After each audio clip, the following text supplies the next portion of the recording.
Sur Instagram, on voit tout un tas de conseils business pour lancer son activité, développer sa visibilité, vendre ses offres et tout un tas de stratégies marketing. Mais je trouve qu'il y a un sujet dont on parle assez peu et qui est pourtant méga important. Les finances. Aujourd'hui, on va parler tunas et croyez-moi, cet épisode devrait être écouté par tous les entrepreneurs, qu'ils soient débutants ou non, parce que c'est vraiment un sujet qui est beaucoup trop mis de côté, je trouve, et pourtant qui est à l'origine de beaucoup de nos décisions et de nos actions dans notre business, et du coup qui est extrêmement lié à notre réussite, à notre développement. Donc bravo si tu es là en train d'écouter cet épisode, tu as fait le bon choix. Bon, on va parler de ce sujet chaud aujourd'hui parce que j'ai remarqué ça en fait. J'ai remarqué ça et je peux pas m'empêcher d'en faire un épisode de podcast parce que je sais que vous aimez les petits potages de fesses et surtout vous aimez que je vous parle vrai. En tout cas, c'est ce qui ressort énormément. Merci pour toutes les personnes qui prennent le temps de m'envoyer un message pour me dire voilà, moi j'adore écouter ton podcast parce que tu dis les choses et en même temps tu donnes des clés pour avancer, pour développer son entreprise, etc. Et justement aujourd'hui, j'ai envie de parler de ce sujet qui fait pas unanimité sur Instagram et sur les autres plateformes sociales, c'est les finances. En fait, les coachs business aujourd'hui parlent énormément de vente, de créer son offre, de marketing et tout ça. Et c'est bien, évidemment. Mais il manque en fait tout l'aspect de finance. Alors évidemment, il y a quelques personnes qui le font très bien. Et moi, il y a des personnes que j'adore suivre pour ça. Et des personnes à qui j'achète des offres qui sont focus sur la partie finance et gestion financière. Parce que, en fait, c'est ça un peu l'objet du podcast. J'ai envie de remettre un petit peu l'église au milieu du village. Pardonnez-moi pour ces expressions de daronne là. Mais en fait, c'est un peu ça. C'est-à-dire que on est tout le temps focus sur ma communication, mon lancement, mes offres, mon identité visuelle, tout ça. Ok, mais sauf que la partie financière, la partie juridique, la partie gestion, tout ça là, c'est complètement mis de côté. Et je vous assure que pour avoir accompagné des centaines d'entrepreneurs, il y en a énormément pour qui je suis d'accord, pas l'endroit le plus excitant, pas le truc qui ce pourquoi on s'est lancé dans l'entrepreneuriat, c'est pas vraiment pour faire ça, je suis d'accord. Mais pourtant, c'est quand même hyper important parce que connaître les chiffres, c'est savoir où on va, c'est se sécuriser et c'est prendre des meilleures décisions. Donc pour moi, aujourd'hui, on peut pas faire l'impasse sur ça. En tout cas, si toi qui m'écoutes, t'as envie de devenir un entrepreneur, une entrepreneuse et d'être vraiment chef d'entreprise, d'être leader, pour moi, c'est important en fait de aussi mettre le nez là-dedans. Parce que nombre de fois, je te dis, où j'ai vu des entrepreneurs qui se concentraient que sur ça et qui ne savaient pas quel chiffre d'affaires ils allaient encaisser le mois prochain, qui ne savaient pas combien de clients est-ce qu'ils avaient eu, en tout cas le volume, ils ne savaient pas. Le chiffre d'affaires, c'est pareil, c'était flou. Et combien ne savent pas combien est-ce qu'ils veulent faire sur l'année, quels sont exactement le montant de leurs charges, etc. Et en fait, quand tu gères une entreprise comme ça, pour moi, ça fonctionne un temps. Mais en fait, au bout d'un moment, c'est pas étonnant qu'une entreprise ne se développe pas si on met pas le nez dedans et si on prend pas les choses au sérieux. Parce que oui, j'entends toujours cette partie qui est chiante. Franchement, oui, moi aussi, c'est pas la partie qui me fait le plus kiffer de faire des chiffres, de faire le juridique, tout ça, malgré le fait que j'ai fait toutes mes études dans le droit et que je sais ce qu'il faut faire. En fait, oui, ça me fait pas nécessairement kiffer. Et donc le réflexe qu'on a à ce moment-là, c'est de se dire c'est pas le plus important c'est quand même que je vende. Et c'est souvent ça en fait, c'est tant que je vends, c'est bon. Sauf qu'en fait tu vends mais tu sais pas comment tu vends, tu sais pas ce qui rentre, tu sais pas ce qui sort. Et voilà, et donc oui en soi, je comprends que ce soit pas la partie la plus excitante et je comprends qu'on ait peut-être la volonté de le déléguer. Et ça oui, je pense qu'on peut déléguer ces parties-là. On a aujourd'hui quand même largement ce qu'il faut pour déléguer la gestion financière, la gestion juridique, etc. Mais déjà pour moi, la première chose avant de déléguer ces parties-là, c'est d'avoir mis le nez dedans, d'avoir mis les mains dans le cambouis en fait, pour voir ce qu'il en est et pour pouvoir aussi donner les bonnes indications aux personnes à qui on délègue. Enfin, on peut pas filer le bébé comme ça aux autres en espérant que eux ils sauvent notre entreprise. Et puis en plus, ça revient à donner beaucoup trop de pouvoir à des gens qui ne sont pas au cœur de votre entreprise. Donc, ça nécessite quand même d'avoir un regard là-dessus. Donc pour moi, c'est hyper important. Et puis dans tous les cas, c'est ça, il faut connaître ce qui se passe dans votre entreprise. Il faut connaître ce qui se passe dans votre entreprise. Pour déléguer, il faut avoir aussi, quelque part, étudier son budget, parce que déléguer, c'est pas gratuit, évidemment. On délègue à des gens qui s'occupent de ça pour nous, mais c'est pareil. Si on n'a pas étudié notre budget, si on a fait un peu n'importe quoi dans la gestion de notre argent, en fait, on ne pourra pas justement déléguer cette partie-là parce qu'on aura mal géré notre entreprise. Donc pour moi, en fait, c'est une étape qui est obligatoire.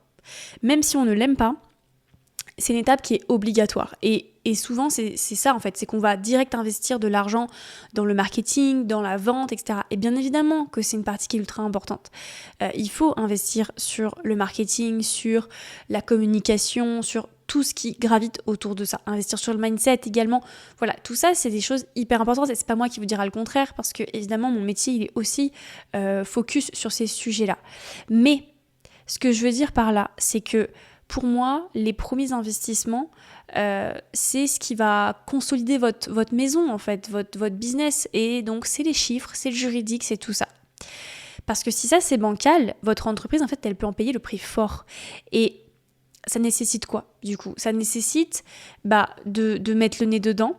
Ça nécessite de savoir qu'est-ce qui rentre en termes de chiffre d'affaires. Et quand je dis qu'est-ce qui rentre, c'est pas au jour le jour. C'est savoir qu'est-ce qui rentre ce mois-ci, qu'est-ce qui rentre le mois prochain, qu'est-ce qui est censé rentrer le mois d'après, etc. Ça veut dire avoir de l'anticipation, à minima, même si évidemment, si on est en janvier 2025 et que tu sais pas exactement à l'euro près qu'est-ce qui va rentrer en décembre, évidemment, ça va de soi parce que les opportunités dans l'année peuvent évoluer, etc. Mais ce que je veux dire, c'est déjà d'avoir une vue d'ensemble, ne serait-ce qu'une idée, une visibilité. Parce qu'en fonction de ça, en fait, les stratégies que vous mettez en place, elles dépendent directement de ça.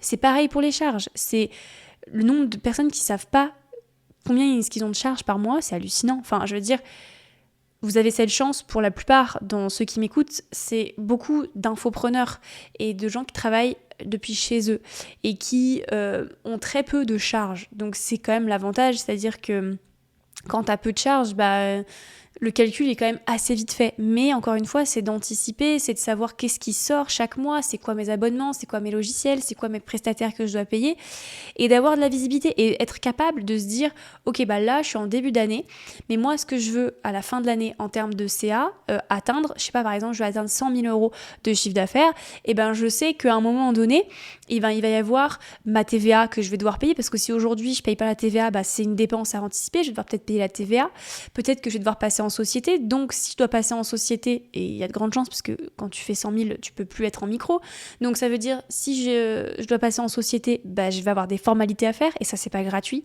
je vais devoir aussi déléguer ma comptabilité, enfin avoir en tout cas des mesures différentes, parce que en micro c'est beaucoup plus allégé, mais en société, forcément ça demande aussi d'impliquer des personnes extérieures, etc. Donc c'est encore des frais.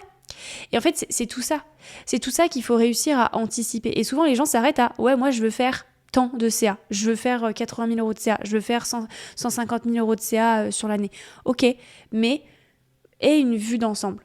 Et une vue d'ensemble de ce qui va rentrer, de ce qui va sortir, de ce que ça va impliquer, parce qu'en fonction de ça, tu peux déjà anticiper. Et du coup, les stratégies que tu mets en place derrière, la partie la plus fun, ce que tu préfères faire, la partie marketing, la partie création des offres, la partie vente, la partie prospection, tout ça, eh bien, tu vas pouvoir le mettre en place en fonction de justement le prévisionnel que tu auras fait. Et donc, c'est ça que je te conseille de faire chaque année, c'est de faire un prévisionnel.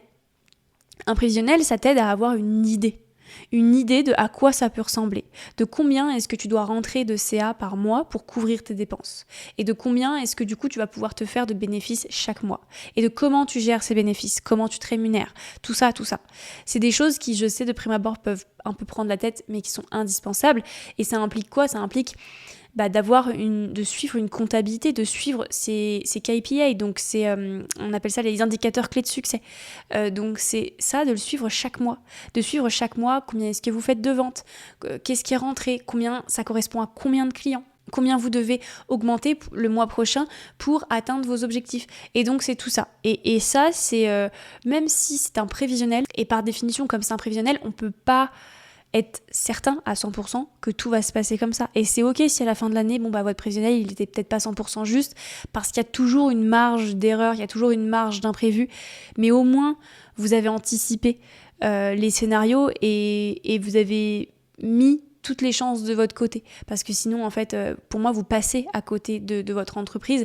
Et littéralement quand je vous dis que ça peut planter une boîte, c'est que ça peut planter une boîte en fait, parce que une dépense qui est mal gérée, une dépense qui est pas anticipée ou quoi, ça peut plomber toute votre trésorerie. Ça veut dire que peut-être vous pourrez plus vous payer, et donc ça peut sérieusement en fait impacter la suite de votre entreprise, la pérennité de votre entreprise.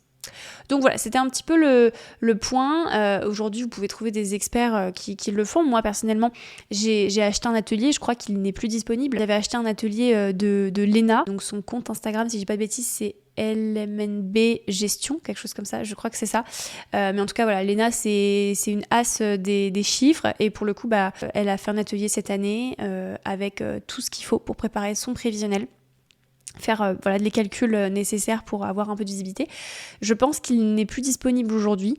Après, si vous la trouvez, peut-être lui écrire, ou voilà. Je sais qu'elle a plein d'outils aujourd'hui qui permettent de préparer et de mieux gérer ses finances. Mais en tout cas, quoi qu'il en soit, que ce soit avec Léna ou avec quelqu'un d'autre, parce qu'il en existe aussi probablement plein d'autres, en fait, faites cet effort-là, tenez un prévisionnel, tenez une comptabilité, et c'est comme ça aussi que vous devenez des vrais chefs d'entreprise. Pour moi, c'est ça qui fait la différence entre un freelance qui a un petit small business, etc. Et encore, parce qu'en réalité, même small business ou pas small business, c'est des choses qui vont avec la qualité d'entrepreneur. Et qu'on le veuille ou non, malheureusement, c'est comme ça. Donc voilà, c'est un petit peu ce que je voulais vous partager aujourd'hui dans cet épisode. Je sais que c'est pas l'épisode le plus gai, ni celui qui va vous créer des déclics de malade, mais c'est vraiment juste un petit rappel, parce que c'est trop important. Et en fait, il faut le faire. Il faut le faire pour votre entreprise. Si vous le faites pas pour vous parce que ça vous fait chier, je le comprends. Mais essayez de trouver un petit truc sympa. Mettez une musique cool quand vous faites ça. Essayez de trouver peut-être les bonnes personnes avec qui vous pouvez vous épauler, des personnes qui peuvent vous aider sur cette partie-là, ou alors trouver des bons outils. Enfin, aujourd'hui, je suis sûre que vous pourrez trouver ce qu'il vous faut, mais faites-le, parce que c'est beaucoup trop important pour la survie, la pérennité de votre entreprise. Voilà, c'est tout pour l'épisode du jour. J'espère qu'il vous aura plu. En tout cas, n'hésitez pas, comme d'habitude, à m'écrire ou à me taguer en story ou quoi. Ça me fait toujours hyper plaisir. Et même à laisser une petite note sur le podcast, parce que ça m'aide évidemment à le développer. Merci à vous, et puis je vous dis à la semaine prochaine. Merci d'avoir écouté cet épisode jusqu'au bout. Si tu l'as apprécié autant que moi, n'hésite pas à lui donner un petit coup de pouce en lui attribuant 5 étoiles sur ton application d'écoute préférée. Et si tu veux vraiment me faire plaisir, laisse-moi un petit commentaire ou partage cet épisode si tu penses qu'il pourrait aider quelqu'un. Merci, c'est grâce à toi que le podcast pourra impacter encore plus de monde.